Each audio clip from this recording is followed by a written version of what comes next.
39 years old. Thank you, Dr. Fauci.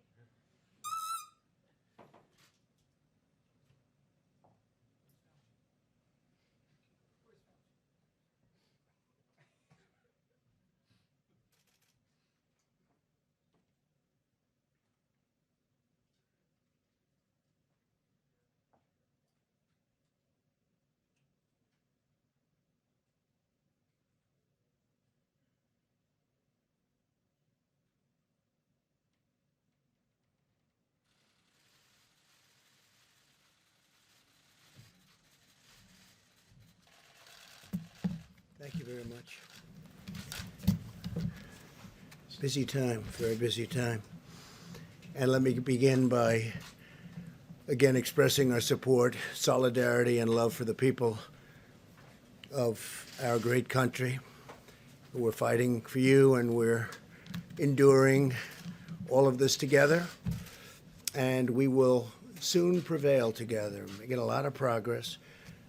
We appreciate all of the great assistance from the governors and people within the states. The relationships have been really very good. Spoke with Governor Cuomo. We're working very hard to get additional things to New York as quickly as possible. As you know, we took care of the hospital, including personnel, the 2,500 beds that we built just recently at Javits, including personnel. And we opened it up to COVID. And that's something that we also did in Louisiana, and we're doing it in Dallas. So we have a lot of not only hospitals being built, but now we're manning the hospitals because states are, in many cases, unable to get additional people to work. It's just an incredible situation. There's never been anything like this. One of the most important issues in battling this pandemic is coordinating the delivery of the crucial supplies throughout the nation based upon the most accurate information available. And we've got the best healthcare and disaster experts anywhere in the world, and everybody will tell you that. And we're dealing with big parts of the world and helping them also through this horrible situation. We're at 151, still 151 nations are going through it. We're working to ensure that the supplies are delivered where and when they're needed. In some cases, we're telling governors, we can't go there because we don't think you need it, and we think someplace else needs it. And pretty much so far, we've been right about that. And we'll continue to do it as it really gets. This will be probably the toughest week between this week and next week. And there'll be a lot of death, unfortunately, but a lot less death than if this wasn't done, but there will be death. We're looking for an obvious focus in the hardest hit regions. Some of them are obvious and some aren't so obvious. They spring up, they come, and they hit you like you got hit by a club, an area that wasn't at all bothered. You look at what's going on in New Jersey. The governor's doing an excellent job, by the way, but how that sprang up. Every decision that we're making is made to save lives. It's really our sole consideration. We want to save lives. We want as few lives lost as possible. It's therefore critical that certain media outlets stop spreading false rumors and creating fear and even panic with the public. It's just incredible. I could name them, but it's the same ones, always the same ones. I guess they're looking for ratings. I don't know what they're looking for. So bad for our country.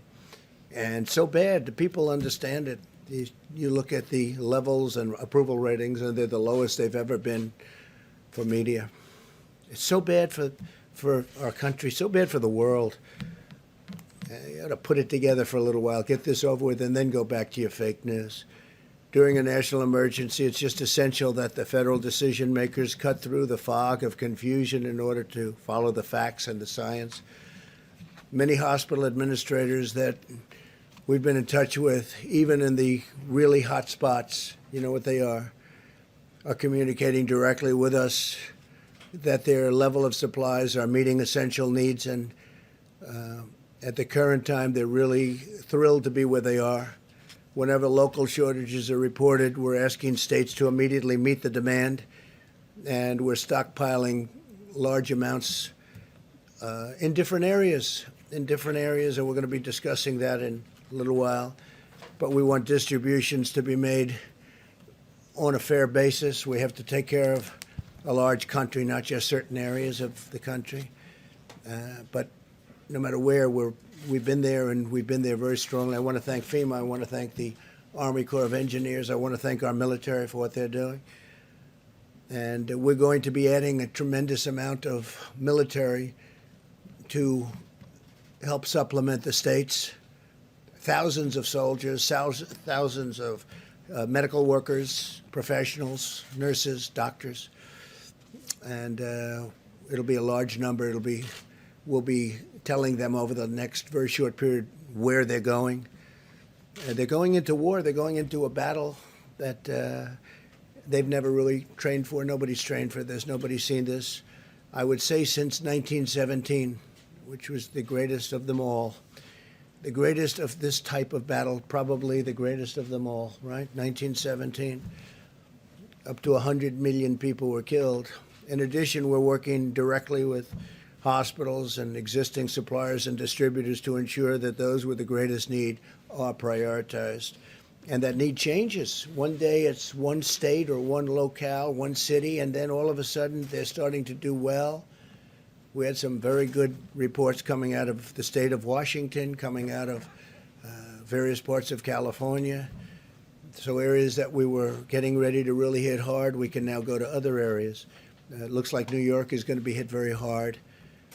And Louisiana is just amazing the way it just spread up. And everyone's doing a good job, but they're going to be hit hard.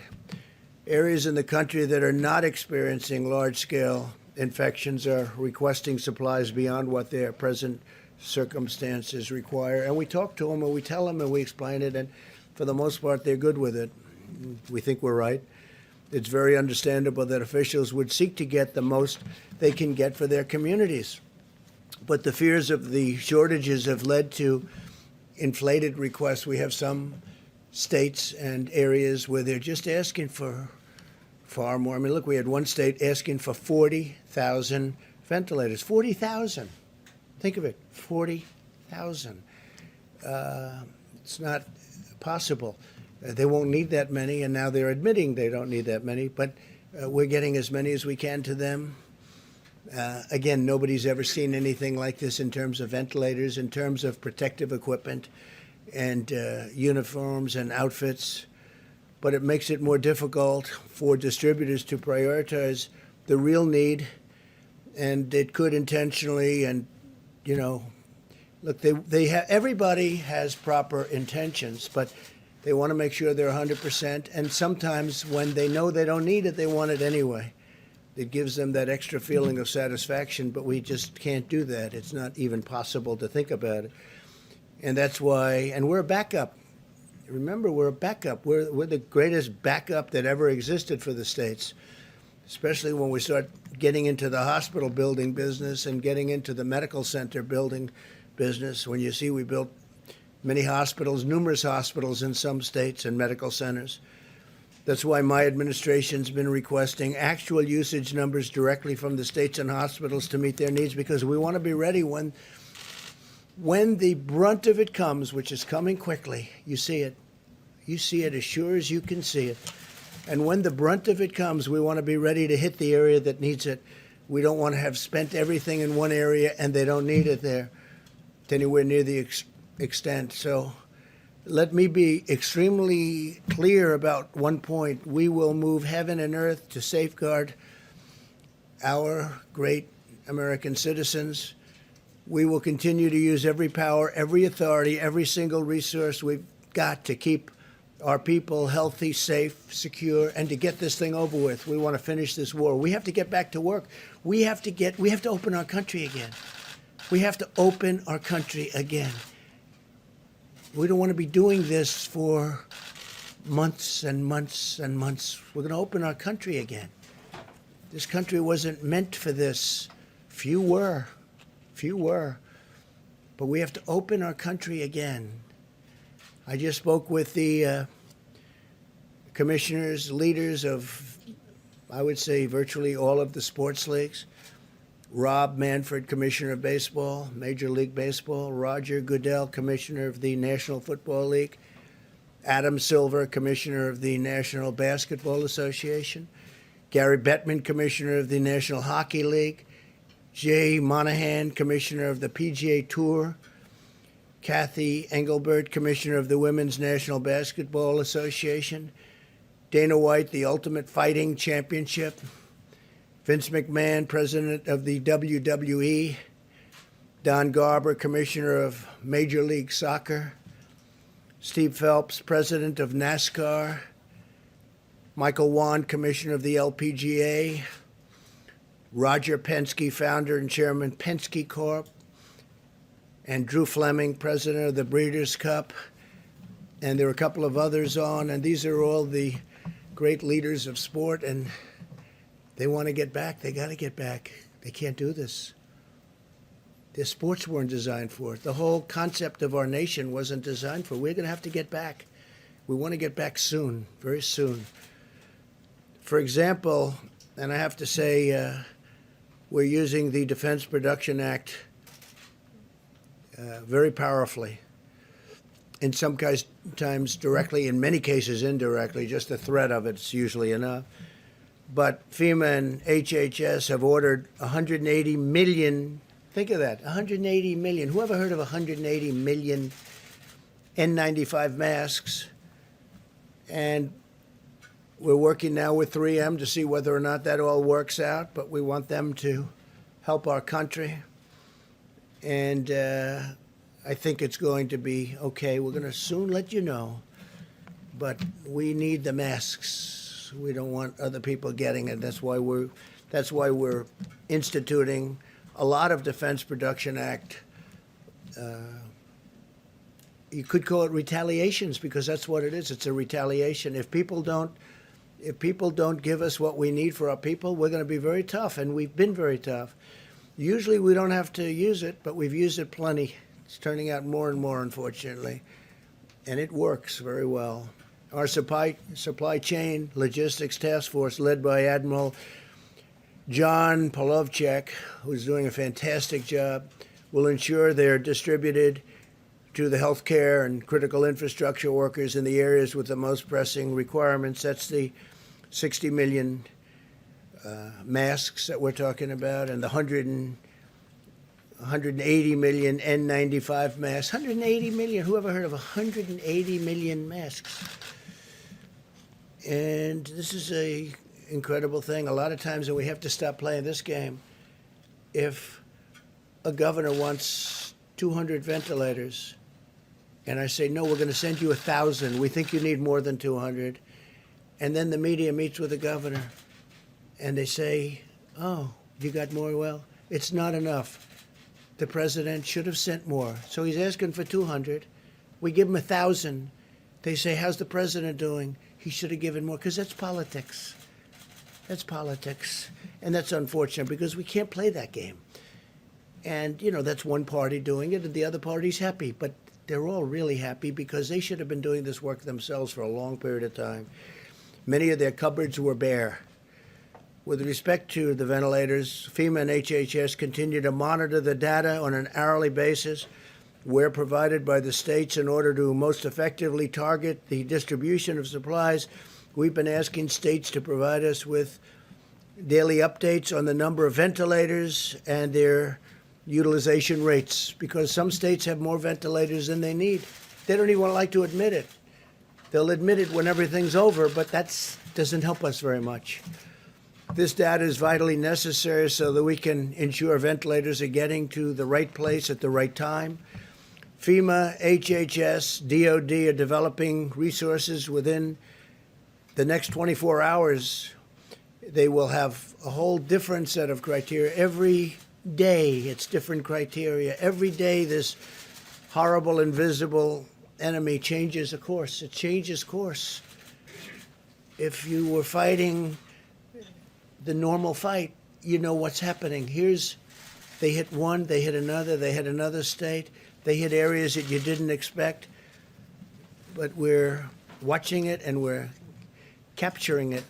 Our goal is to stay several days ahead of the needs in each state, but we can only do that if the cities and states utilize real-time local knowledge to provide timely and precise data about actual usage. So we have to be able to do that. And if a state has ventilators, as an example, that they know they're not going to need, they should give them over, and we should move them with the other ones. We have now 10,000 in our pipeline and stockpiled 10,000 close. And we're moving some into New York, so we're going to need some additional. We're moving some into New York City and state separately, and we're bringing them to the point where they'll need them. I can also report that at my direction, 1,000 military personnel are deploying to New York City to assist where they're needed the most. That's the hottest of all the hot spots.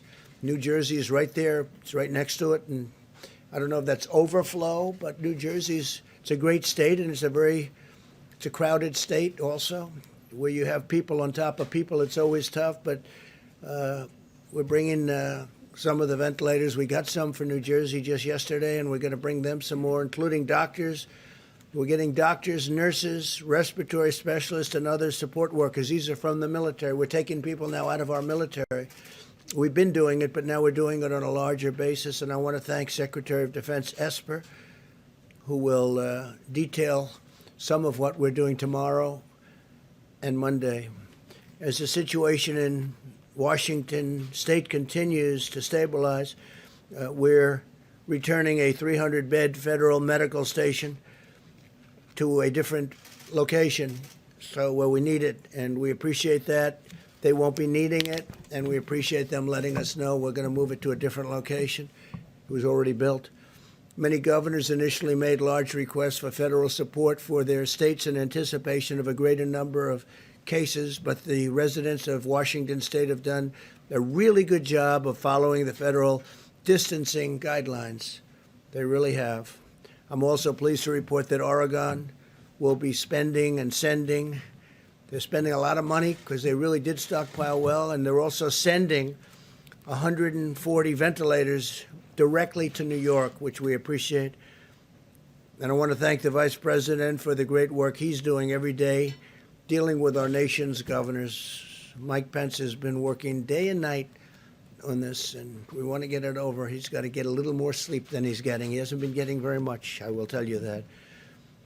And we're all in this together, and it's a beautiful thing to see how people are joining forces to help one another. They really are. In addition to our courageous doctors, nurses, and healthcare workers, I also want to thank the incredible food supply workers who are feeding our nation. I spoke just a little while ago to Senator Bozeman. You know Senator Bozeman. We all do. He's a great senator. He's a great person. We spoke just this morning, and we discussed how important it is to keep our farmers and ranchers, processors, and distributors in our nation's prayers. And I want to thank the senator for the incredible job he's been doing. And a lot of the senators and congressmen and everybody's working very hard. My administration is working very aggressively to pioneer new medical countermeasures to treat and prevent infection. Working on a lot of things. We must utilize our nation's scientific brilliance to vanquish the virus. We have to vanquish the virus as quickly as we can, because we have a lot of things happening in this country, and we have a great future, but we have to get back to work. This week, the FDA established the Coronavirus Treatment Accelerator Program, which is expediting the development of new antiviral and other therapies, and they're doing it on a very rapid basis, and I think we're having some very good results. We'll tell you about that. HHS continues to speed the development of therapies derived from human blood that have the potential to lessen the severity or shorten the length of the illness. And as you know, last Saturday, the FDA also gave emergency authorization for hydroxychloroquine, and the hydroxychloroquine is I hope it's going to be a very important answer. We're having some very good things happening with it, and we're going to be distributing it through the Strategic National Stockpile.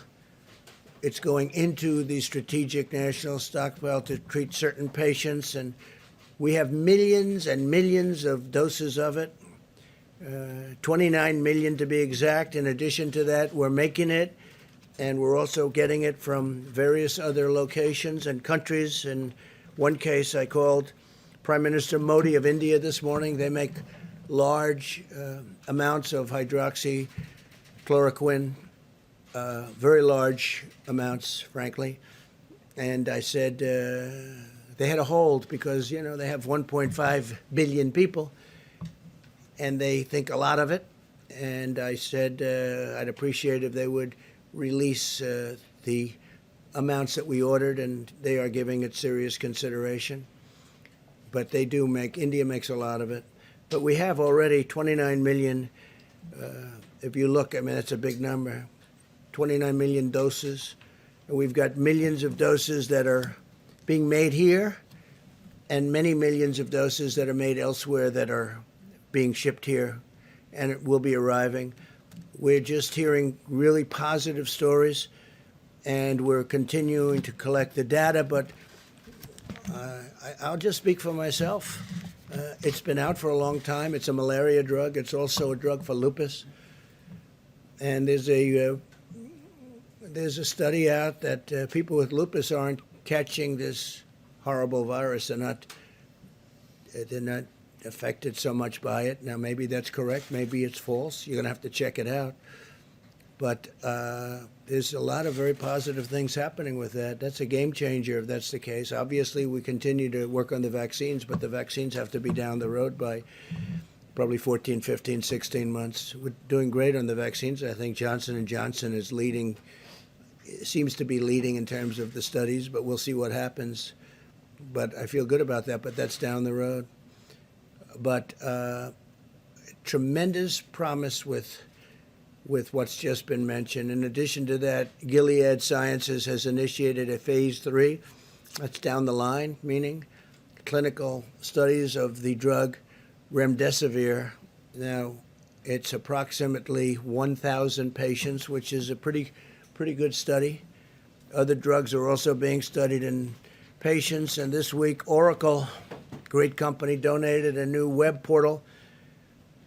Larry Ellison, amazing guy, and platform to the government to gather real-time data on how patients are responding to the various new treatments. And they have a very sophisticated site, and we'll be learning a lot from Oracle, and thank you to them. We're also spending economic dollars like you wouldn't believe, and speeding economic relief to American workers, families, and businesses. Yesterday, the Small Business Administration launched the Paycheck Protection Program to help employees keep paying their workers. In 24 hours, the Small Business Administration and over 1,200 lending partners processed over 28,000 loans. It's so far ahead of schedule, and billions of dollars. It's worked out incredibly well, and I want to thank Bank of America and J.P. Morgan Chase and a lot of the big banks that have been involved, and a lot of the community banks. Community banks have really jumped on it, and it's so far going way ahead of schedule. The SBA also clarified that faith-based organizations, including houses of worship, are eligible for the Paycheck Protection Program. That's great. As well as the Economic Injury Disaster Loan Program that you're familiar with, on the same terms as every other applicant. If we run out of funding for the Employee Retention Program, I will immediately ask Congress for more money. This is money that's really going directly to the people that need it, the small businesses that need it, and the workers that need it. Finally, because when we open, we want to open strong with businesses that are going. Remember, we had the greatest economy in the world, and then one day we were told, you got to shut it down, stop it, tell everyone to stay home because of this horrible virus, and we did that. And we did the right thing, but now we have to open. We have to open our country. Finally, I can report that as of today, the State Department has successfully coordinated the safe return of more than 40,000 Americans stuck abroad on over 400 flights from 75 countries. Many of those countries were terrific in helping us, and I appreciate that very much. Some of them I had to call the leaders of the country, most of whom I know. And once I did, they snapped like you wouldn't believe. They really helped us great. So I appreciate that. So we brought back 40,000 Americans who were literally stuck in some countries with no chance of getting out. We got them back. 400 flights, 75 countries. Think of that. And those countries, in almost every instance, had a big problem with the virus. I want to thank the American people, most of all, for the selfless sacrifices that they're making for our nation. I know it's not pleasant, although some people have said they've gotten to know their family better, and they love their family more than ever. And that's a beautiful thing. They've actually gotten to know them. They're in the same house with their family for a long time. I guess it can also work the other way, perhaps, but we don't want to talk about that. And I want to encourage everyone to keep following our guidelines on slowing the spread. Sustaining this war effort is, and that's what it is a war effort, is the patriotic duty of every citizen. While we may be more physically distant for a time, we're closer together in the heart and in the spirit. And through this great national unity is happening. We're having a great unity developing that a lot of people didn't think would be possible to develop like this. And we will conquer the disease and restore our nation to its full and glorious might. We're doing really well, and I'm very proud of everybody out there. We're very proud of you. It's something that nobody could have ever projected. It's been over 100 years that a thing like this has happened. And the problem with this one is the contagion. It's so contagious. Nobody's ever seen anything like that, where it's so contagious. You can be feet away and just talking to somebody and catch it. You can catch it. You know how long it can live on surfaces. So things that nobody even thought of, the level of contagion. So we're getting there. We're going to make sure that it's over soon. And just keep going. It's not going to be long. And thank you very much. And with that, I'd like to ask Dr. Hahn to speak. And he's been doing yeoman's work at the FDA. Thank you very much, Doctor. Thank you. Thank you. Thank you, Mr. President. I'm going to speak about hydroxychloroquine and the efforts around that. Just to preface, I'd like to echo what the President said about the American people and the resiliency and the just terrific work. Mitigation is such an important part of our fight against the COVID-19 virus. Last week, as the President said, we issued an emergency use authorization to allow the donated hydroxychloroquine to come into the country and enter the general circulation. We are prioritizing this drug to come in for clinical trials, also into general use for physicians, because as you know, physicians, based upon their interaction with the patients, their assessment of the risks and benefits, can write a prescription for hydroxychloroquine if they think it's appropriate for the patient. Being a physician, we do this all the time, and that assessment needs to be done between a patient and a doctor. And then the third portion is we wanted to make sure that these drugs were in the circulation, in the supply chain, so that people who have them or need them for the other indications, lupus, rheumatoid arthritis, had them available. So that was the purpose of the emergency use authorization. One other thing I'd like to mention is that we on Friday stood up a formal convalescent plasma program. We have a great deal of enthusiasm for that. There are some reports that this is of benefit to patients in other countries who have had the COVID-19 virus. And what this means is taking plasma from patients who've had the virus and who have recovered and transferring the immunity, the immunoglobulins, if you will, the immunity from that person to someone who's sick. And we're hopefully expanding that across the country. The Red Cross is involved in that program, and I think it shows a great promise. It needs to be studied like other things, but just like I said before, it provides hope. We don't want to provide false hope, but definitely hope. Thank you. Thank you very much, Mr. President. I'd like to just take a couple of moments to talk a little bit about the public health aspects and how it relates to what the President just said about the need for us to begin to at least think about returning to some degree of normality. And that has to do with what's going to be happening as we end this week and we go into next week. You will be seeing, and we should not be surprised because the kinetics of how this virus works is that we're going to be seeing that there are going to be deaths that are going to continue to go up. But as I mentioned to this group and to the general public multiple times, there really is a cascading of events where you have new cases, hospitalizations, intensive care, and deaths. So at the same time that we may be seeing an increase in deaths, we want to focus on the effect of mitigation is really the number of new cases. And that's what we're going to be thinking about and looking about. So we're going to pay close attention to that, and hopefully the kinds of mitigations that we're talking about are going to have the impact to allow us to begin to think about maybe changing a bit. So the question arises is the mitigation working? So let's look historically and then just look at the reality of it. Clearly in the countries, China included, that have implemented since very strict kinds of programs of mitigation, clearly it works. In our own country, we've seen indication of that in Washington. Remember, Washington State was the first to get hit, but they put in a really good program of mitigation. And if you look at the charts that Dr. Berg showed the other day, they're still down there doing well. And the reason is, again, what I've said before, but I think it's worth reiterating, that we have two opposing forces here. The virus, which wants to do what the virus wants to do. Viruses transmit from people to people. When people are separated from each other, virus does not transmit. It doesn't go anywhere.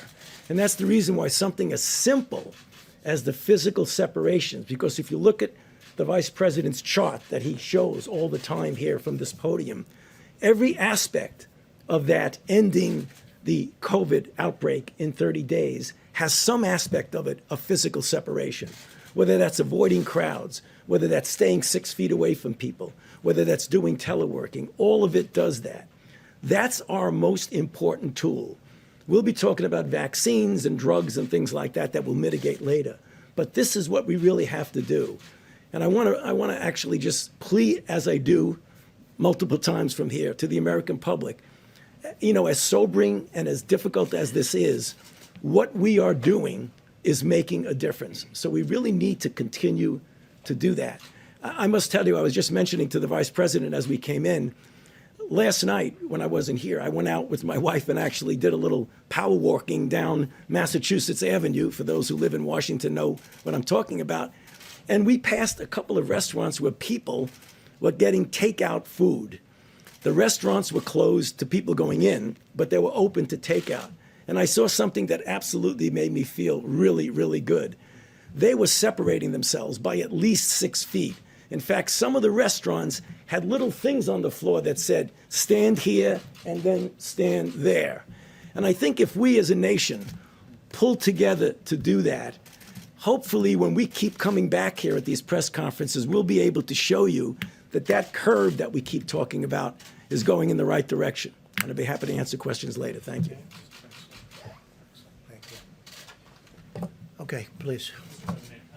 You said earlier that the virus is springing up in areas you did not expect. Yesterday you said some states in the country are not in jeopardy. The fact that this is unpredictable, isn't that an argument for every state to have one of these I don't stay-at-home think so. orders? Look, there are some states that you have great distance, natural distance, big land, few people, and they're in very good shape. And if there is a case, they can quarantine that person, or that person will be separated, will be brought to a hospital, secure area. So you do have different cases as opposed to a New York or Los Angeles. Los Angeles is doing incredibly well, by the way. But areas where you have lots of people tight together, it's a big difference. So no, they're different. There are many different cases. Please. Mr. President, you mentioned the military off the top. So 1,000 troops going to New York. And then are we expecting other mass deployments around the country? And then is it just the Army? Is it... No, not mass. Many of the places are really in great shape. They really have done a fantastic job. And we may add to the 1,000, but New York will be getting about 1,000 military people, nurses, doctors, lots of other people, because that's what they need. Yeah, and that's medical. No, medical military. Please. Sir, you tweeted earlier today that you liked the idea of a second coronavirus task force that was focused on reopening the Thinking economy. about it. So I was wondering if you were planning to go forward with that. Thinking if you about getting a group of people, and we have to open our country. You know, I had an expression, the cure can't be worse than the problem itself, right? I started by saying that. And I continue to say it. The cure cannot be worse than the problem itself. We got to get our country open. Reopening, can you talk about your call with the sports commissioners? Did you say you'd like to see people back, fans back in arenas in as soon as Absolutely. August? I want fans back in the arenas. I think it's by whenever we're ready. I mean, as soon as we can, obviously.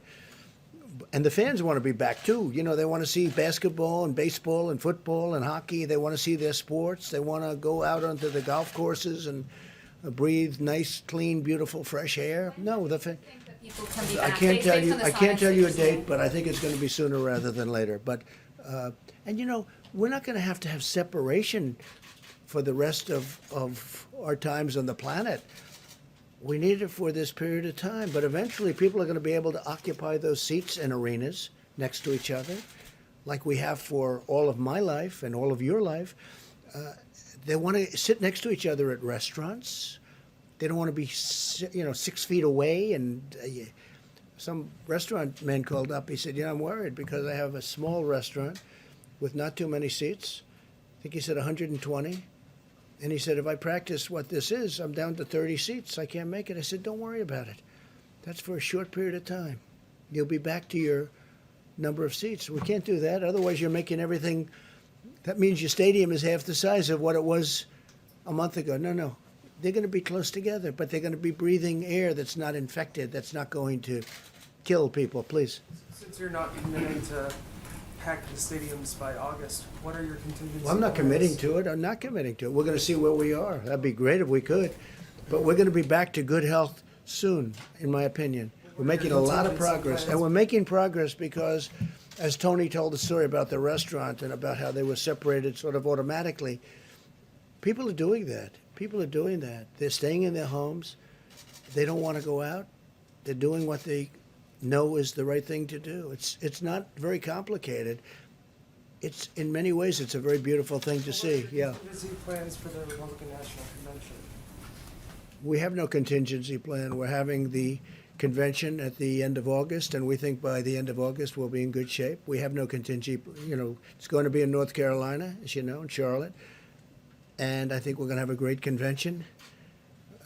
I notice, I think we had an opponent, but I almost didn't know who it was. He got 0.00001% of the vote. But I heard he dropped out 3 or 4 weeks ago. I'm not sure. Maybe you could tell me. That's the kind of opponent I had. And hopefully we have another one just like that in Joe. Mr. President, this weekend lawmakers are working on the next round of relief packages. What was not in the stimulus package that you signed last week that you would like to see in phase 4? Well, I think we're going to need more money for the small businesses. It's been working out so well. It's been so efficient. The banks have been doing an incredible job. I think we're going to need more money there. I think, we'll see. But based on the first couple of days, it's been incredible. I think that restaurants and entertainment, that would include sports leagues, all forms of entertainment, go back to the original, where they get tax deductibility for what they're doing, and for people come in and buy tickets or go out for meals, and corporations can then send people into these restaurants who are going to have a hard time otherwise opening, in my opinion, and that could be the same for the sports leagues. So we want to see for entertainment and for restaurants deductibility so that corporations can take a deduction. They'll send their executives, they'll send people there, and they get a deduction. That is something that will really bring life back to the restaurants. I think make them hotter than before. They used to have it. And when they ended it, it was really never the same. It was never the same. Yeah, please. Mr. President, you just said that you want to see as few lives lost as possible in this pandemic. That's right. But there are still 8 governors, all Republicans, who have refused to issue these statewide stay-at-home orders. Your own experts, including Dr. Fauci, have said stay-at-home orders are the most effective way to stop the spread of this virus. So why not do everything possible and urge Tennessee those just governors did it. right Yeah. now Yeah. to do that? We have a thing called the Constitution, which I cherish, number one. Number two, those governors, I know every one of them, they're doing a great job. They're being very, very successful in what they're doing. And as you know, I want the governors to be running things now. In some cases, we'll supersede, but in this case, it's not. You think they should? I'm not asking if you I think it order them to, depends. but- It depends on the individual state that you're talking about. But they're doing very well, and they're doing a magnificent job in running their Well, states. South Carolina has 1,700 cases right now of coronavirus. Utah has 1,255. I mean, are these not states that you think should have No, those I think they're stay-at-home doing a orders in great place? job. Well, that's a very small number relative to population. It's larger than some states that do have stay-at-home orders Okay, already in that's, place. it's up to the, if I saw something wrong, if I saw a massive breakout, of which that's not, I would come down very hard. But, Isn't the key in this pandemic getting ahead of those numbers, though? no, not in that case, but in the case, I know the states you're talking about. By the way, I think you're up to 92% is covered. 92% of the country is covered. And from a constitutional standpoint, they made the difference. They called the shots. Yes, Jeff, go ahead. Mr. President, just a question about messaging. You and the others here are saying people need to continue following the mitigation efforts, but you're also saying again, the cure must not be worse than the problem. Which is it? No, I'm just saying we have to get this country open, Jeff. It has to get open. This country was not designed to be closed. So we have the greatest we've ever had, and then we're paying people to stay home? Think of it. We're paying people not to go to work. How about that? How does that play? I understand that. And they want to go to work, by the way. They don't want money. This country is great. But we're paying people. We have to get back to work. That's what I'm saying. Go ahead, please. Mr. President, this is off topic. It's about the announcement from last night. It's a yes or no question, not that we expect the answer to be yes or no. But wasn't Michael Atkinson doing the job of the Inspector General of the intelligence community, the job he was supposed to do when he simply took the whistleblower complaint to Congress that what hadn't been taken previously? Wasn't he doing the job that he was supposed to do, that American taxpayers were paying him to do? And why did you decide to I terminate? thought he did a terrible job. Absolutely terrible. He took a whistleblower report, which turned out to be a fake report. It was fake. It was totally wrong. It was about my conversation with the president of Ukraine. He took a fake report and he brought it to Congress with an emergency, okay? Not a big Trump fan, that I can tell you. Instead of saying, and we offered this to him, no, we will take the conversation where fortunately we had a transcript. If we didn't have a transcript with the kind of deception and dishonesty that were practiced by the Democrats, I might not be standing here right now, okay? Fortunately, we had a transcript, and it was a perfect transcript because even the lieutenant colonel admitted it was correct. Okay, wait a minute. You asked a question. So he took this whistleblower, and I keep saying, where's the whistleblower, right? And why was the whistleblower allowed to do this? Why was he allowed to be, you call it fraudulent or incorrect transcript? So we offered this IG. I don't know him. I don't think I ever met him. He never even came in to see me. How can you do that without seeing the person? He never came in to see me, never requested to see me. He took this terrible, inaccurate whistleblower report, right? And he brought it to Congress. We offered to have him see my exact conversation. It was all about the conversation, by the way. That was the whole thing. It was about the conversation, right? And then after he saw it, he must have said, wow, because as I've said it many times, and it drives you people crazy, it was a perfect conversation. So instead of going and saying, gee, this is a terrible thing he said about the president's conversation. Well, it was a fraud. I didn't say that. And by the way, you have the whistleblower. Where's the informer, right? And here's another question.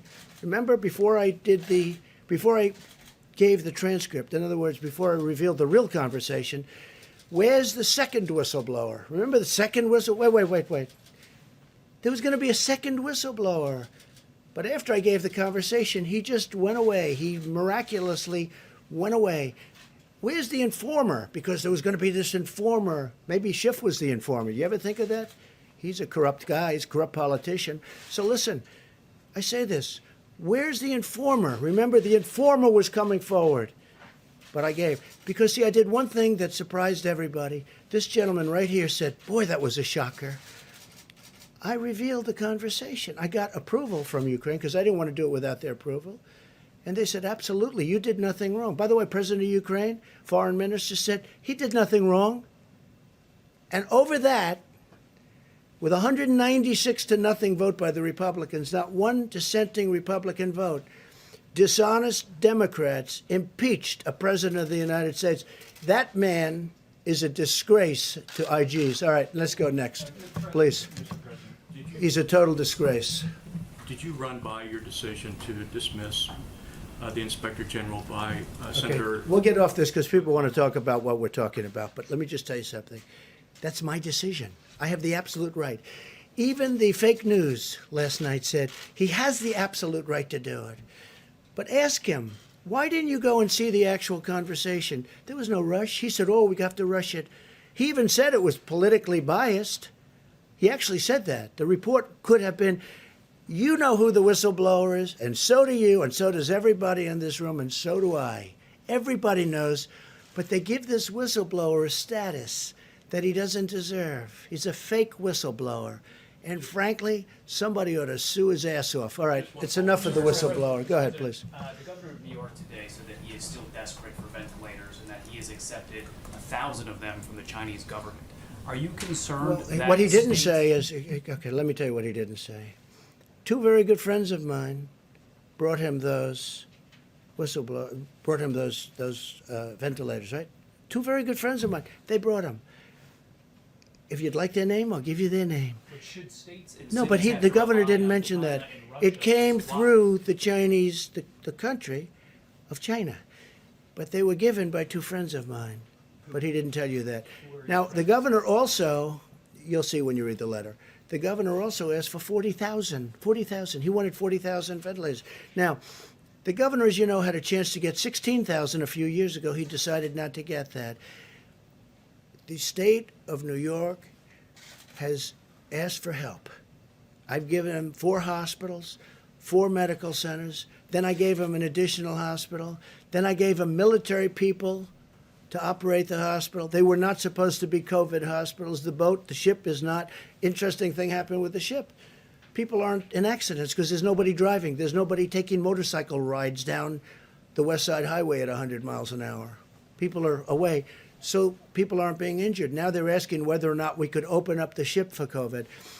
We have given the governor of New York more than anybody has ever been given in a long time. I'll just say, I was going to say in history, but in a long time. And I think he's happy.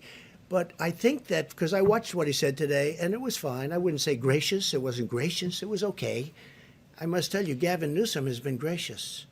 Los Angeles, California, the job we've done, and all of California. Why does that matter if they're gracious or not gracious? If It they need doesn't matter. supplies? It doesn't matter. But I think when we've given as much as we've given to New York, somebody should say nice. I'll tell you who's been very nice. Mayor de Blasio has been very nice. He understands what we've given him.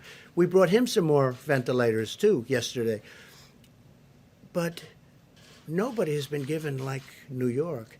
And I know he appreciates it. He just can't quite get the words out, but that's okay. When he says that he needs 40,000, Please, go ahead. If I may come back to Dr. Fauci's comments on... To which one?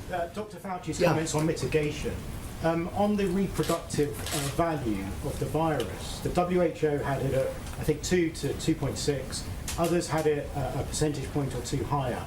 Do we have a new number now based on those mitigation techniques? Have we managed to bring it down? Well, Deb, I think maybe you should answer that, right? Dr. Birx, please. Yeah, sure. Go ahead.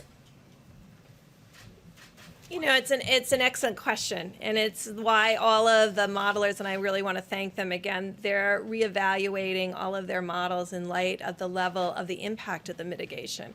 Remember, none of us had really been through this before. So when we modeled school closures and distancing and staying at home and all of these pieces, that had never really come into the model before. They're working on that very diligently now. Of course, just to be clear, we won't know how valid the models are until we move all the way through the epidemic. What we're triangulating right now, and instead of working on R0, we're looking at testing and triangulating testing, test positive cases, hospitalizations, ICUs, and of course, the recoveries, because that's also very important to us. I think it's very important that the American people know that there are equal number of states with less than 5% positives despite high levels of testing. So there are states that are mitigating and making this work. There are also the states that you know of, the 18 states that have the larger outbreaks, and we're watching them very carefully, triangulating for them all of the information to ensure that clients who come to the hospital are cared for. And then there's states in the middle that we're trying to figure out, are they changing or not? Each of those states and each of those epidemics within those states may have a different R value. And that is what we're trying to figure out, and it's very variable on each of these factors, but the bottom line is, and I think going into this weekend, it's really important for the American people to know this. Spain and Italy are moving through this. They are seeing their number of cases drop. They're seeing the number of people in hospitals drop. We are about, on our models and on the actual data, about 12 days behind them. At the same time, we see in the United States really good case studies of the impact at Washington State, of California, and then a series of smaller states where we're trying to learn from them how to do surveillance. And with these new HHS, Abbott ID Now kits, and I just want to thank Admiral Giroir for getting them out, being able to look at testing in a more comprehensive way so we can be doing surveillance and mitigation simultaneously so we can answer that very question. It's going to be very difficult to answer at this moment across the United States because each metro cluster is on a different pathway as they move through the epidemic. And I think we just really ought to emphasize through, because we see Italy, we see Spain moving through, and we hope to be in that same position. At the same time, as the president said, he's concerned about every single person that is succumbing to this virus. We all are. And that's why we're making sure that in this triangulation, they're tracking minute by minute. When we say FEMA and HHS is tracking minute by minute the ventilator, hospital, and ICU bed need, that's exactly what's happening. And also being flexible and responsive. To have DOD take 1,000 healthcare providers out of their medical corps is a very big deal. I was in the medical corps for 29 years. We never did that. So this is saying we respect and understand the importance and value of the American lives and doing that. But the R values will be variable by state.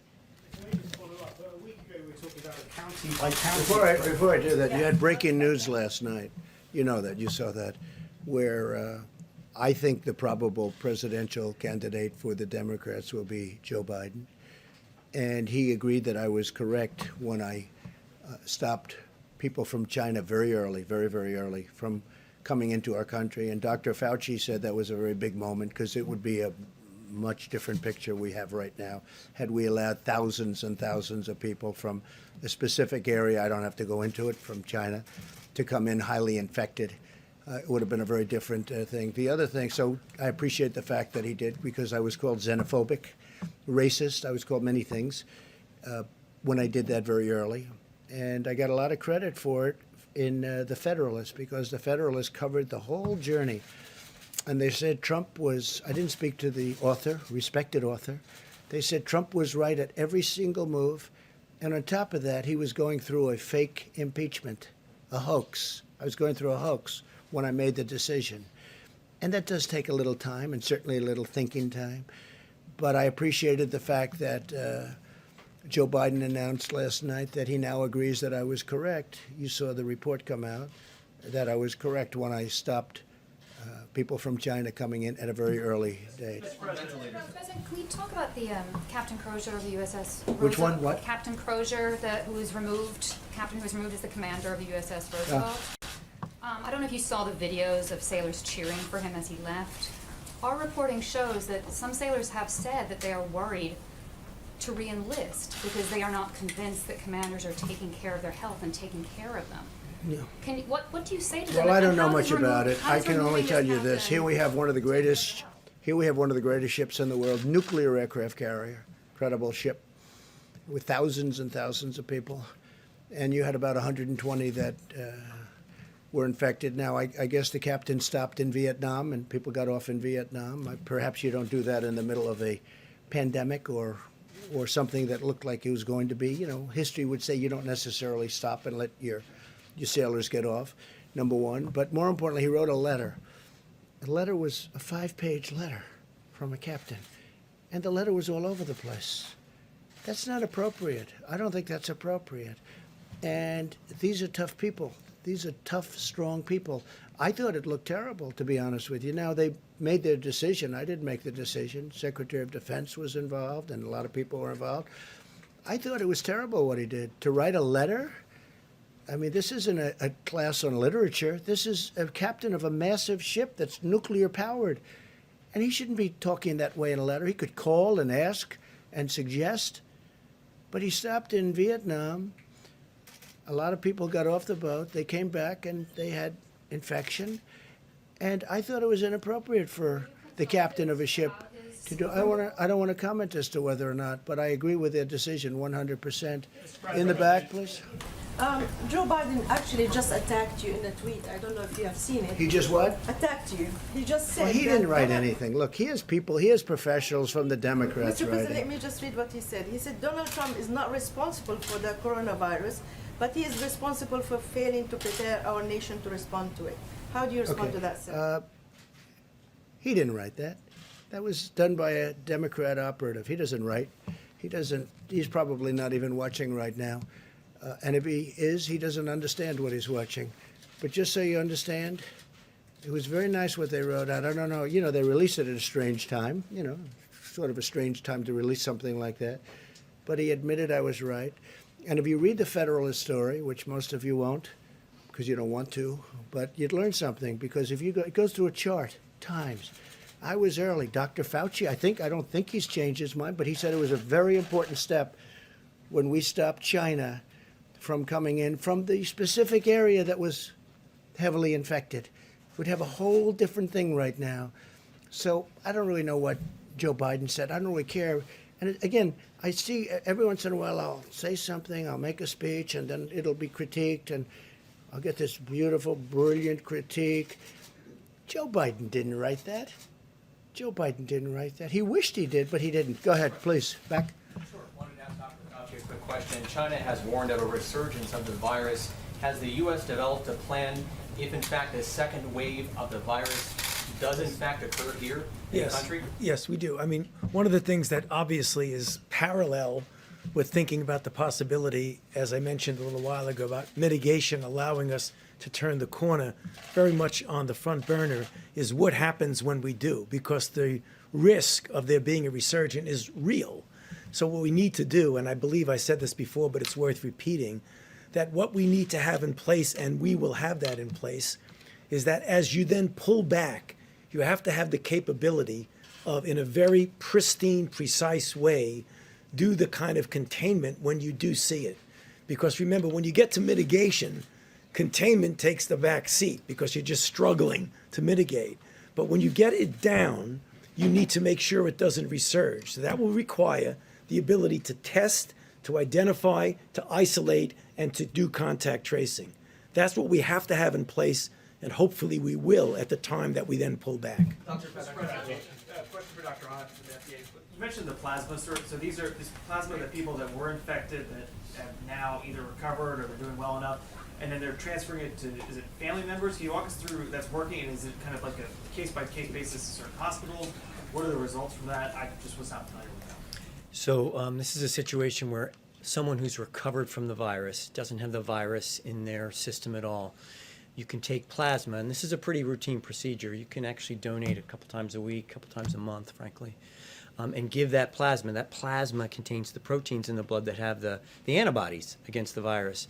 You can take that, process it, and then give it to someone who's ill. And so that allows you to transfer that immunity. It doesn't have to be matched by family or anything like that. Since last Tuesday, the Tuesday before last, we've allowed academic centers and other laboratories and hospitals around the country to do this on a compassionate use basis. What we did was we pulled this together in what's called an expanded access program and run it through the Red Cross because they've got the greatest system and capacity for doing this. And this allows us to scale up so that when people get sick, we can actually have these donated plasma packs given to the patients who are sick. So do people need to be donating plasma now? So obviously some of us don't know if we've had it or recovered. what should people be doing? So we've started with the Red Cross in this program. We made an announcement yesterday. We are planning to actually scale that up, and we'll have more information this week because we want to make sure we have the systems in place. It's a superb question. Thanks, sir. All right, Jeff, go ahead. Mr. President, can you clarify the situation with 3M right now? Germany said that it was an act of piracy, that 200,000 masks were apparently diverted from Thailand to the United States instead of to Berlin. Is that a miscommunication? Did that actually happen? And should 3M be fulfilling contracts for We're very masks to other disappointed in 3M.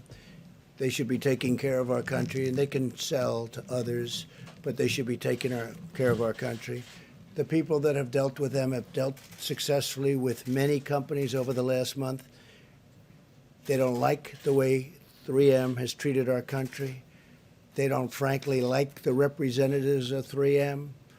And no act of you said piracy, right? Piracy? For German? There's been no act of piracy. No, there's been no act of piracy. It's the opposite. 3M has not treated our country well. And if they do, great. And if they don't, they're going to have a hell of a price to pay. Okay?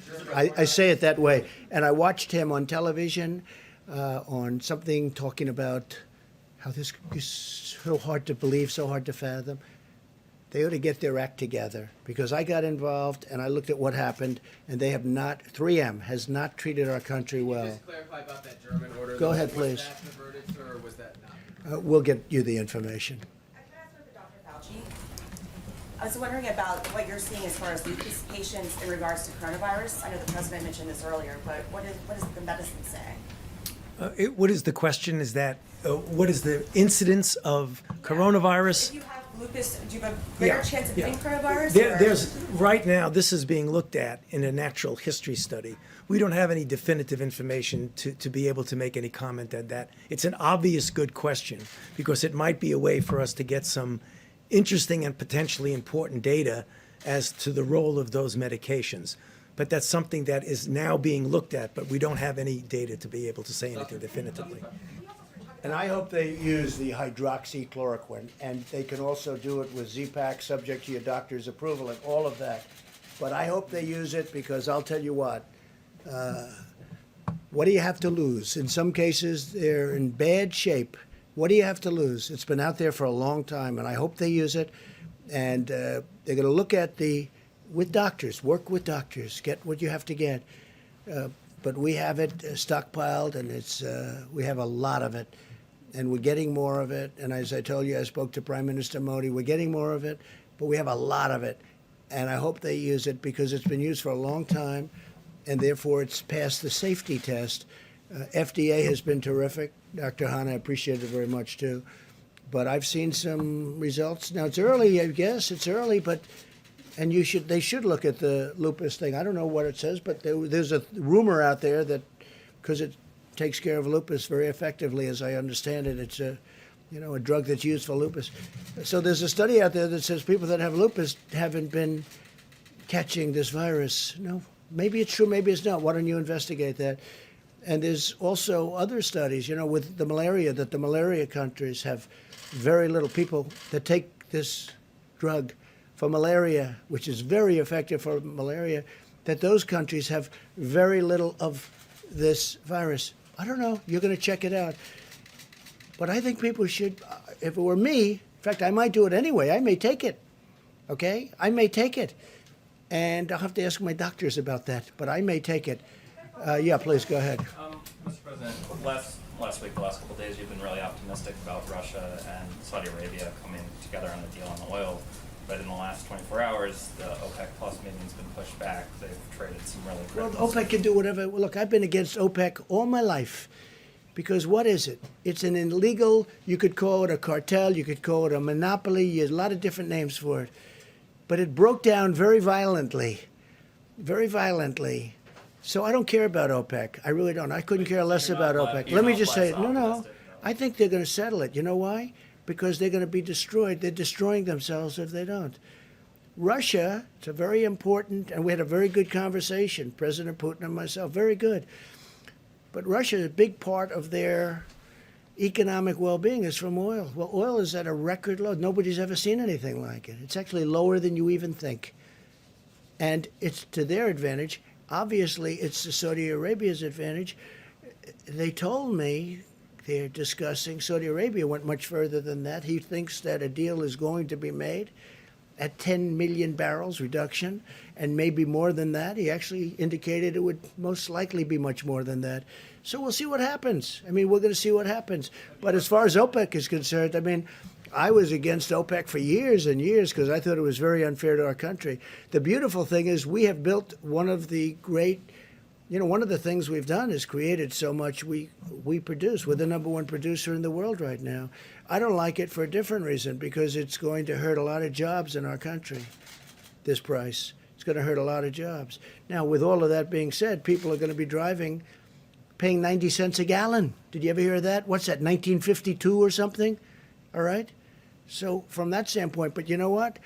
I am a big believer in our great energy business, and we're going to take care of our energy business. And if I have to do tariffs on oil coming from outside, or if I have to do something to protect our thousands and tens of thousands of energy workers and our great companies that produce all these jobs, I'll do whatever I have to do. Okay? Yeah, ma'am, go ahead. Yeah. You tweeted a little while ago about how sad it is for kids they don't have Little League right now. But I'm wondering if you're willing to share about your youngest son and how he's dealing with life in sheltering in place, not going to school, no sports. Well, he's a good athlete, and he loves soccer, and he's like everyone else. I mean, everything's shut down. He's in his room. He's happy, but he's not as happy as he could be. He'd like to be playing sports, Barron. And let's see what happens. But we have to get back. We have to get back. Remember that. We have to get back, and we have to get back soon. Okay? On the jobs reports numbers. Do you guys ever stop? Do you want to keep going for a little while? Huh? I mean, do you ever stop? How many times you ask? And in many cases, it's the same. Actually, a lot of good questions. Go ahead. In the jobs But keep going, yes? Yes, sir. So you're not going to blame me that I kept it going too long? People said, oh, he kept it. Every time you'll ask it. No, I mean, no, it's amazing. Tony, every hand went up. I thought we've gone through I think every single hand went up the last time. You know what it shows you? It shows you that you love what you do. Go ahead. We do love what we do. You do. No, you do. And some of you do it well. Not all of you. Go ahead. I'm not looking at you, by the way. So we did get the jobs reports numbers yesterday. Obviously, that's kind of a small portion because it's only the first half of March. Was there anything in there that was any sign of optimism? Obviously, we all saw the numbers, down in retail, down in hospitality. Was there anything that you said, okay, maybe with this virus we will see some sort of net gain? Look, the job numbers are what they are. We asked everybody to go home, don't work. So the numbers are going to be, astronomical. We understand that. I understood that. I know somebody said the numbers are meaningless, and then they took that to mean, jobs don't mean anything. And it was just another fake news story. It wasn't me that said it, by the way. It was a very smart person. But they meant it by saying it really is what, that's why I answer your question very carefully. The numbers are what they are. We know the numbers were going to be massive because we told everybody to go home and lock your door, essentially, right? Don't come to work. You can't come to work. Don't go outside. Don't breathe. Don't do anything. We got to open up our country. But I know that it's coming back. And in my opinion, it will come back very strong. There's a tremendous energy. There's a tremendous demand. And some good things have happened. I mean, I don't know. There's one habit that, as you know, most of you, a lot of you have covered me a long time before I did this. I was never a big believer in shaking hands. But I decided if you don't shake hands, you're not going to be winning a lot of contests. Right now, I'm not sure you have to shake hands anymore. A couple of people have told me, Deborah, you told me, that if we didn't shake hands, the incidence of flu's a big deal also. And that flu might be cut down in half. Who knew that shaking hands was such a bad thing? I felt it. I mean, I always felt it. And, I was never to a point where I can't shake somebody's hand. I knew people like that too, but there weren't too many of them. But when I ran for office, all of a sudden I'm shaking hundreds of hands. And if I don't, I wouldn't even be standing here. But I think that's a custom that maybe people don't have to. We have to get close together. We have to sit together at the stadiums. We have to sit next to each other and wrestle. All that stuff is going to happen. But I think the concept of shaking hands maybe is something that's going to be a little bit from the past. Let's see what happens. Maybe they'll go right back to shaking hands. My last question today, how about that? Good. Is there anything you want people to do to show their support, especially we have two doctors up there, to show their support for the medical community? Is there something that, we've seen people clapping when nurses leave, I've seen Well, people we've make- seen a lot of that. You might say something there. I have seen such support. I saw this morning where everyone's they're clapping for fire department, they're clapping for police, but they are really these people are what you know what they're like? They're like Tony. They're like warriors, Mike. They're like warriors. They were going into Elmhurst Hospital, which has been tragic, right near where I grew up in Queens, going in, and the people in buildings are going. I mean, they're the rock stars. They're warriors. Nurses, doctors, first responders, what they're going through, and they don't even know what's going to happen. I mean, they go in, and by the way, even if they have great equipment, they're catching it. You know, great equipment. They have good equipment, they catch it. They catch it with good, with bad. It is evil. But Tony, you might say something, and Mike, you may say something about that. Yeah, I'm glad you brought up that question, because I don't think people can really fully appreciate the extraordinary effort of these people. I mean, it's amazing. I did all of my medical training in New York City in a big, busy New York City hospital at a time when it was just what you normally see in a hospital.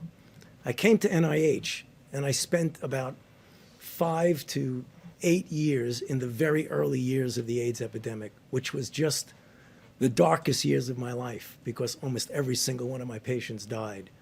And yet, as we knew epidemiologically, that there was very little risk. There was a small risk, but very little risk of getting infected from a patient.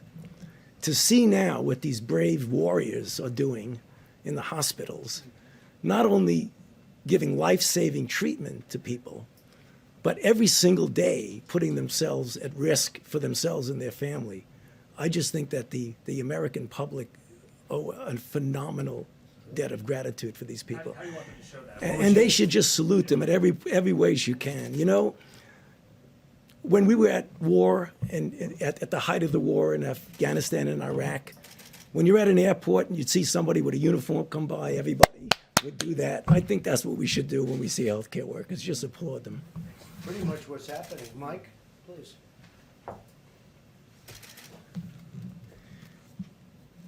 The stories are incredibly moving about what healthcare workers are doing every day. It's not just that they're going back into the hospital in places like New York and New Jersey, earlier than that in Washington State and California, where this first began. It's not just that they're providing care to people, but because of the nature of how contagious the coronavirus is, they're also supplementing for family. I mean, that's what gets to me. When I hear the stories that, understandably, in nursing homes and in hospitals, they're restricting visitors, and they should, to prevent the spread of the virus to be brought into the hospital or to be brought out. And so to hear the stories of healthcare workers who are holding up an iPhone while someone who's critically ill with the coronavirus may well be saying their last goodbyes to their family, and then to be there in those moments.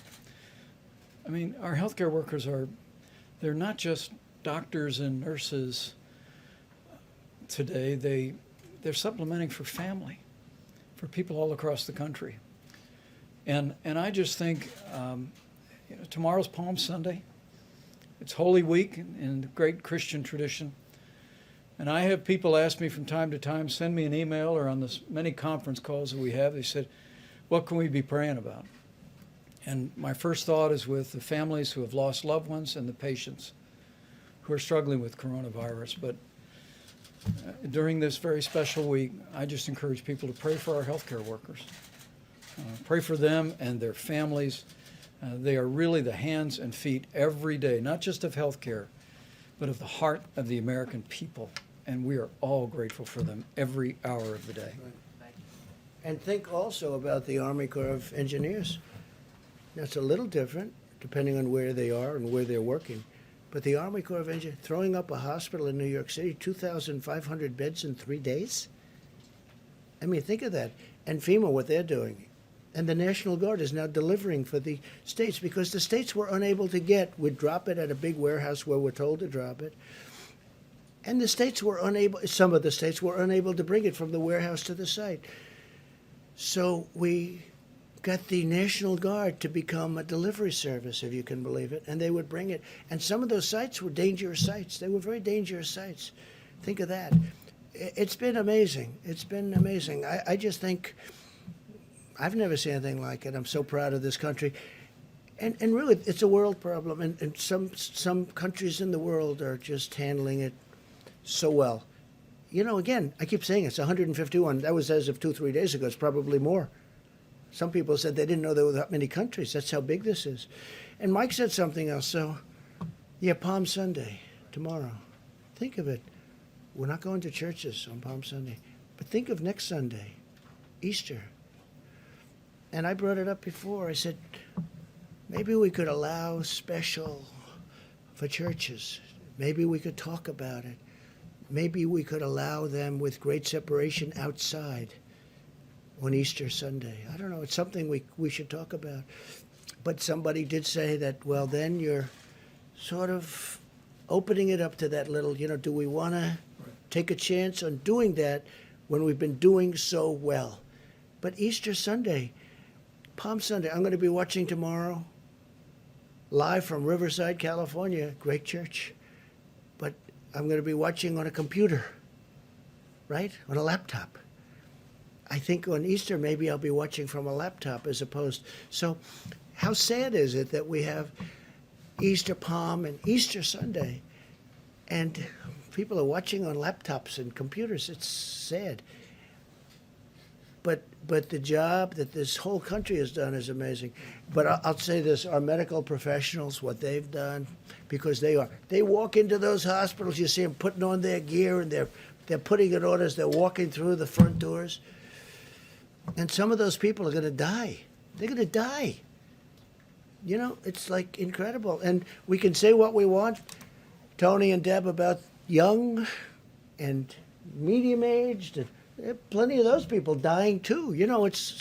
It generally hits the older people where they have problems. It hits young people too, and it hits middle-aged people too. But these people are walking into hospitals, and I watch. I think it's incredible. And they're putting their outfit. They're getting it, and they're going in. They're going. It's like a war. Again, there's never been anything so contagious as this.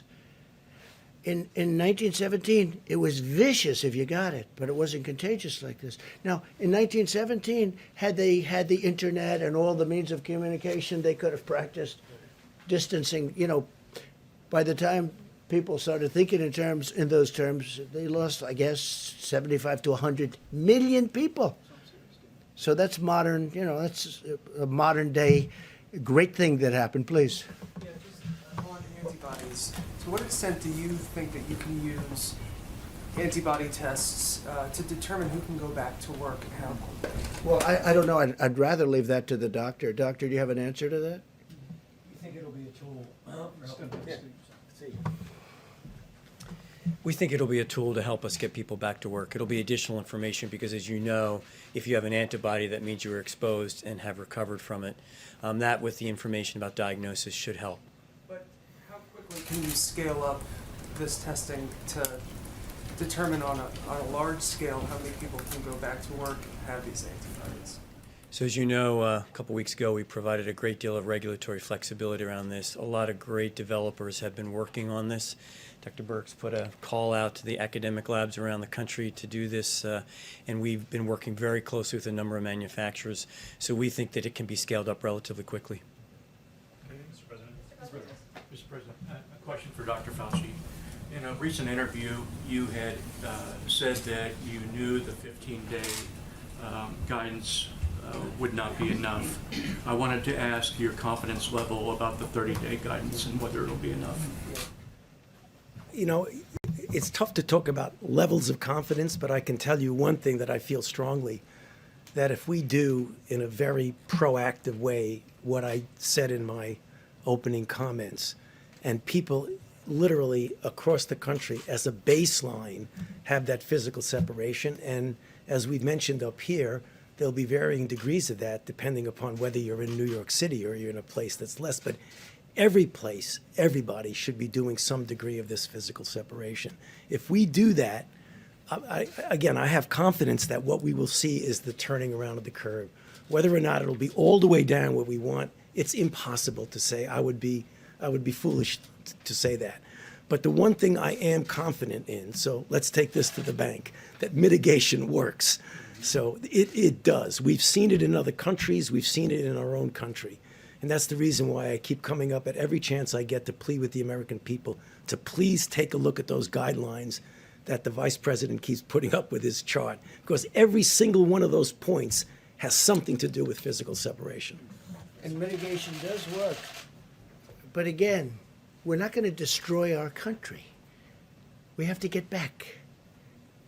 Because, you know, at a certain point, you'll lose more people this way through all of the problems caused than you will with what we're doing right now. What we're doing right now, I think it's going to be very successful. But you know what? I don't know. We have a big decision to make at a certain point. Okay? We have a big decision to make. We went this extra period of time. But I said it from the beginning, the cure cannot be worse than the problem itself. And we cannot let that happen. We have an incredible country. We were having the greatest period in our country's history from an economic standpoint in many other ways. We cannot let this continue. So at a certain point, some hard decisions are going to have to be made. Go ahead. Mr. President, ventilator manufacturers are doubling, tripling, even quadrupling their production in some cases. That's true. And yet medical experts and some of these manufacturers are predicting that there will still be shortages of tens of thousands of ventilators. Is it time for you to level with the American public that there likely will be shortages of ventilators in some cases? Could be. I mean, it could be you have shortages, and it could also be that you have some that have way overestimated the number of ventilators they need. We think that, we have a good amount ready to move. I mean, literally, like an army. They're ready to move to any hotspot. But some of the ones that you're talking about, always a nasty question from CNN, but some of the ones, because I think that, frankly, because you know what, you've asked that question about 10 times over the course of about a month. Look, we're mobilized and ready to go. We have a lot of ventilators ready to go. And if we had given them all out, we wouldn't. And you would be overstocked in many areas. What we're doing is we have a very good plan to take from some areas, even though we have the 10 or almost the 10,000, we're also taking from areas that won't be as badly hit as today we think they will be. There will be some areas hit harder than we think, and there's nothing that Deborah or Tony or any of these professionals can do about it. This thing moves in a lot of ways. But what we're going to do is we are going to have, and you look at us compared to a lot of other countries, we're in much better shape. But these professionals have done an amazing job. Now, over the next week and 2 weeks, it's going to be a very, very deadly period, unfortunately. But we're going to make it so that we lose as few lives as possible. And I think we're going to be successful. I think we already are successful in that regard. When you look at that graph and you see all of the bumps, if you want to call it, at a very low level, and you see a couple at a higher level, they were tough. But you see all of those levels. You know, when you look at, and when you hear about Italy, and then you hear about France, and then you hear about, what we have is we have many Italys all over. They're like countries. California is a country. New York is a country. If you look at them from the standpoint of what we're talking about, we have many like country spots. Some are hot spots, and there's nothing we're going to do about it. One of the biggest surprises is Louisiana, because it started off so good, and then all of a sudden it shot up like a rocket. But we're going to try and have ventilators wherever we possibly can. Jeff, go ahead. Despite the Herculean effort of some of these companies to ramp up production as fast as possible, it still won't be enough. Well, New York wanted 40,000 ventilators. Okay, 40,000. Think of what 40,000 is. It's like cars. It's a big project. It's an expensive product. I mean, some of them are $50,000 a piece. I saw one the other day, $55,000. That was before they start playing the games with supply and demand, okay? Some are very, very, you call them luxury. Some are not. But frankly, these are very expensive products. These are very high-tech projects and products, and they take a period of time. We have thousands of them being built right now. Some will be ready.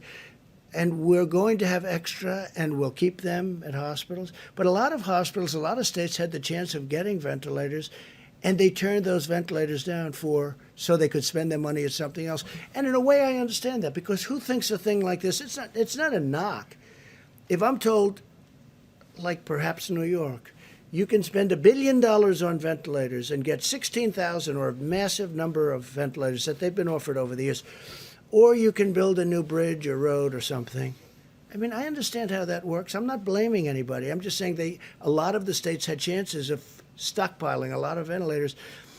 They didn't do it, and I think we're doing a very good job in helping them out. Please, Jeff. And it's a very fair question. I understand that question very well. Yeah. To follow up on what you and the others have been saying today about it being a deadly week or two coming, can you give us a sense, or perhaps Dr. Birx, of what that means numerically? I'd like to ask also, I'd like to say, we know pretty much the line of attack. We know the numbers. The numbers are the numbers. They seem to be checking out, unfortunately, or in some cases, they're on the low side, which we're very happy. We want to keep them on the very low side, and that's where we're headed. And I think that's maybe where we're headed.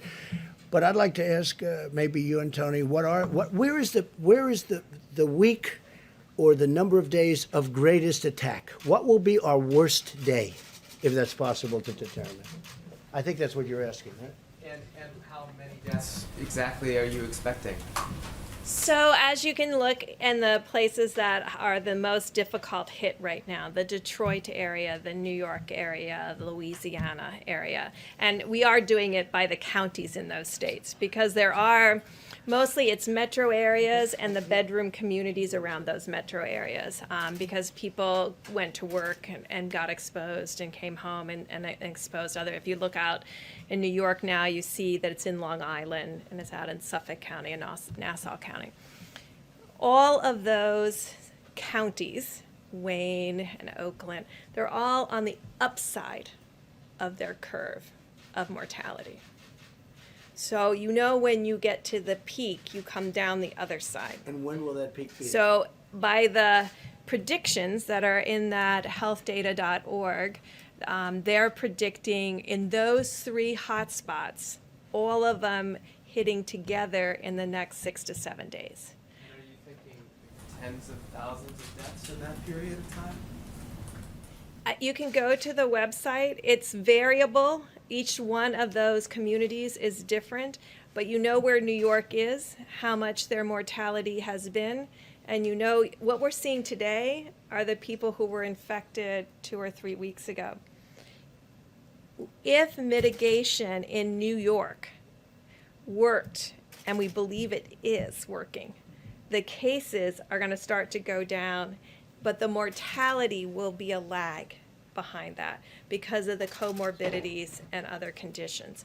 So that's why all of the predictions are that this next week, and I think we said this last Sunday when we talked about the charts, and it's difficult to do, and we tried to prepare the American people to understand that you have to, as much as you go up, you have to come down the other side, because coming down is a reflection of the cases that were coming in before. Would you rather not say a number? I'd rather not say a number, but the numbers are available if you go to the website. I mean, you can see that there's several hundreds per day in New York. And I think Governor Cuomo has talked about that increasing still into the 500, 600, 700 range a day. So, that's very concerning to us. We, again, applaud the healthcare workers who are doing every single thing humanly possible to save more lives. And we are ensuring on a ventilator by ventilator, day by day, to get them there so that we can say and we can be there when they need it. Because we are supposed to be that group that comes in after all of the resources are exhausted. And we really applaud what Oregon did. And we really applaud what the governor is doing about moving between the states, between the different counties, to bring them to New York. Because that's what's needed today.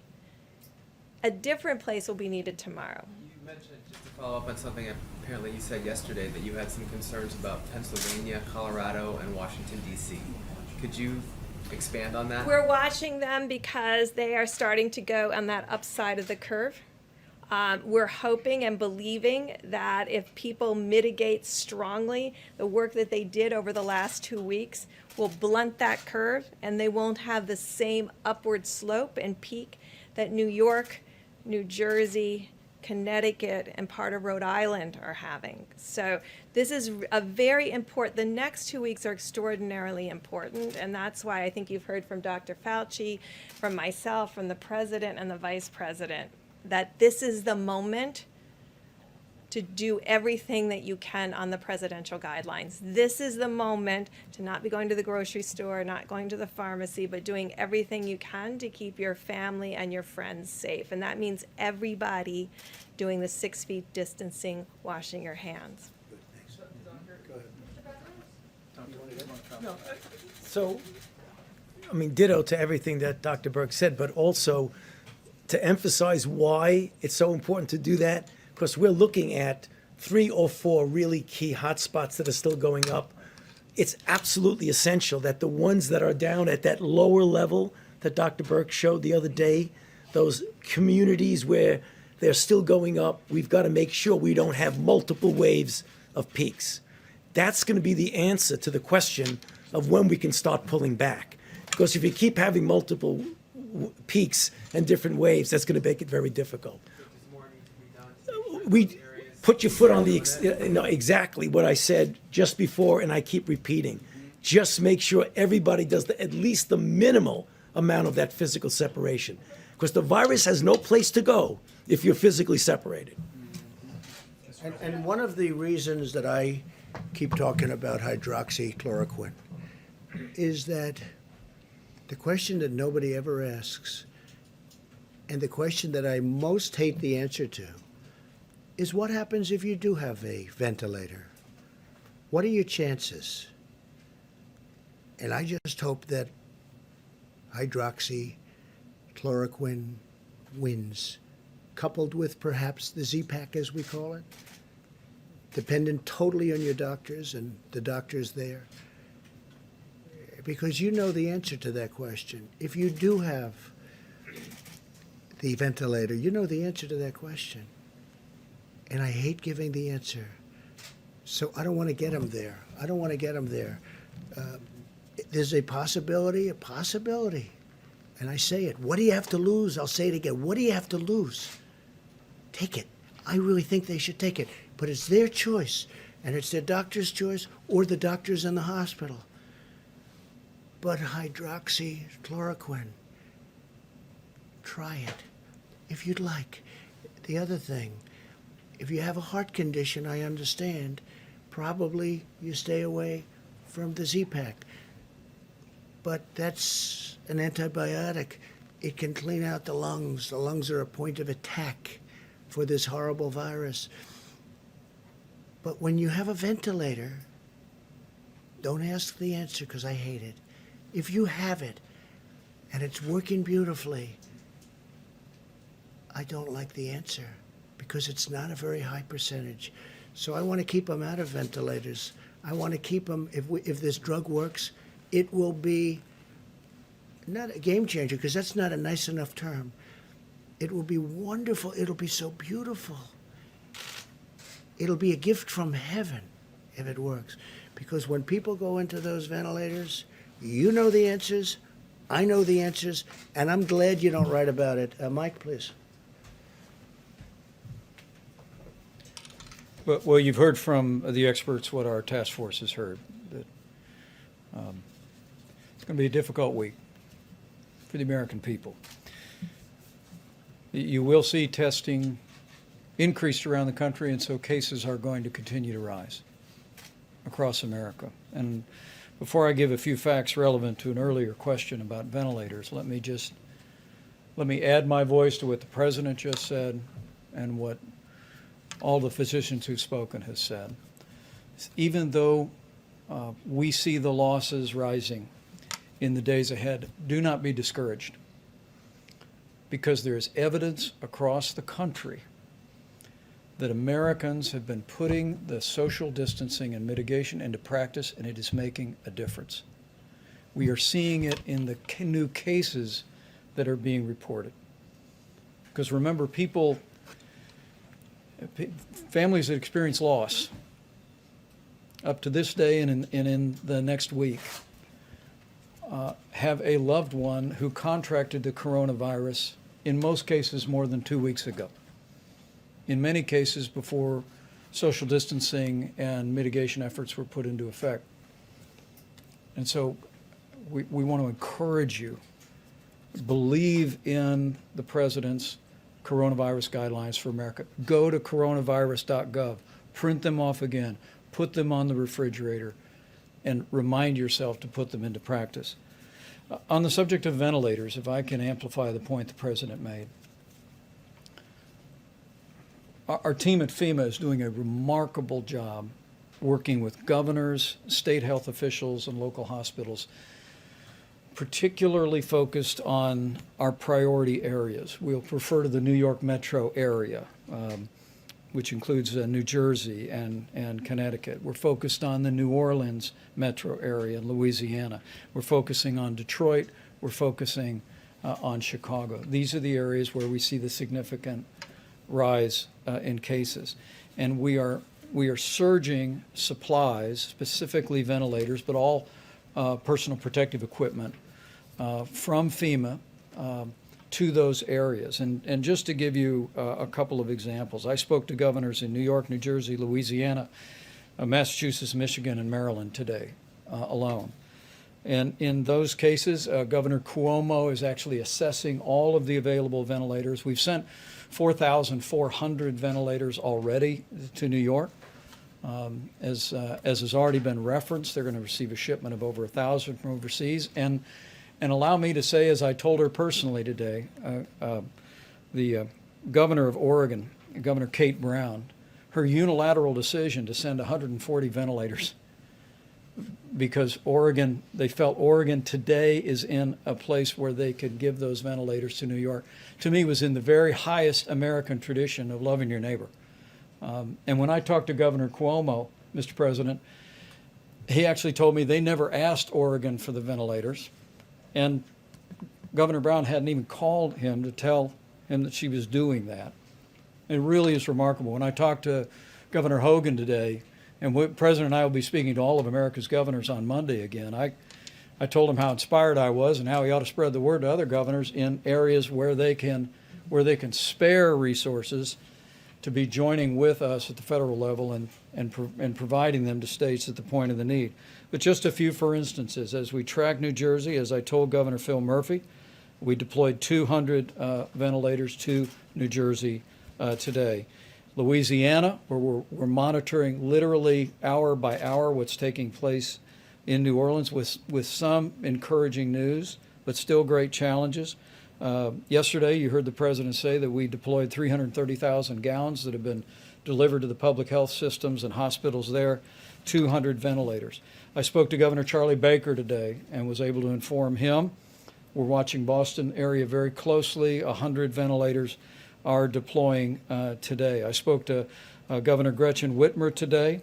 Detroit is experiencing a significant number of cases. We're watching it carefully.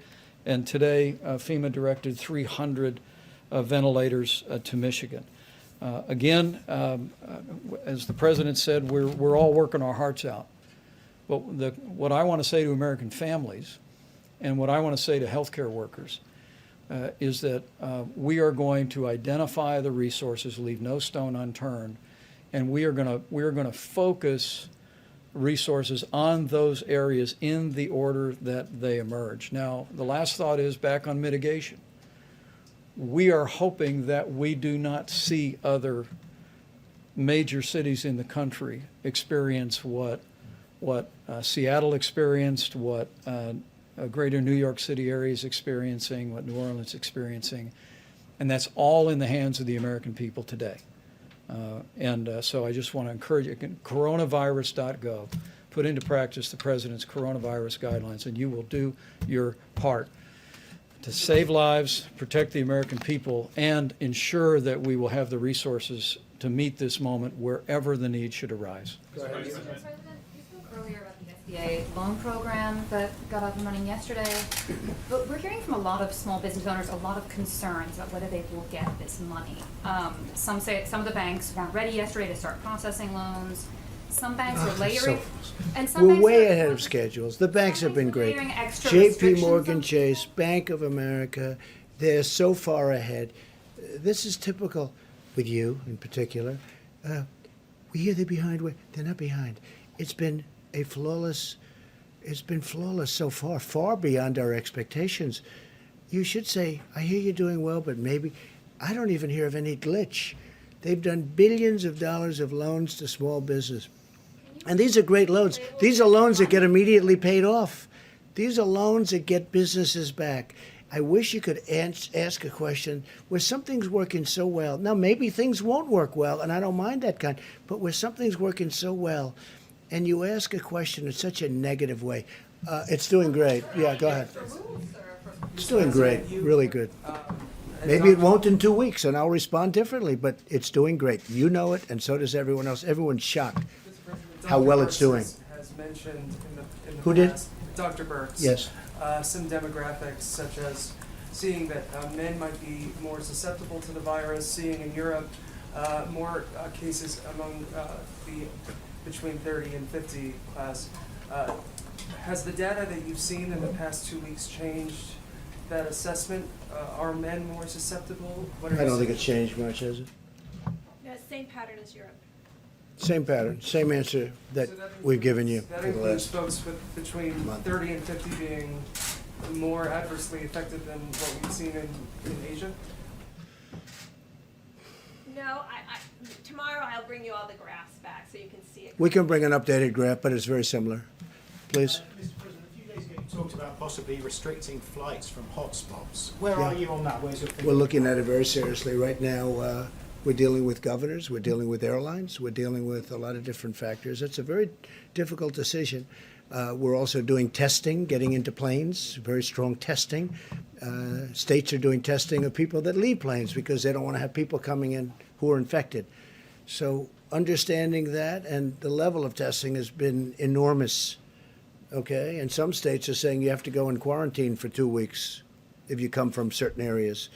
So knowing that, we're working with the governors. Mr. President, what kind of test, when you say testing, do you mean domestic travel or people coming in from outside the country? Both. Some states are doing, when they land, they're doing very strong, very powerful testing. Please go ahead. Some airlines, sir, and they say they don't know what you're talking about. Okay, well, then you'll check up again. One last question on ventilators. Governments are doing it too, our government. Go ahead. One last question on ventilators. The governor of New York said that he received donation in ventilators from Jack Ma of Alibaba, which I think is your friend.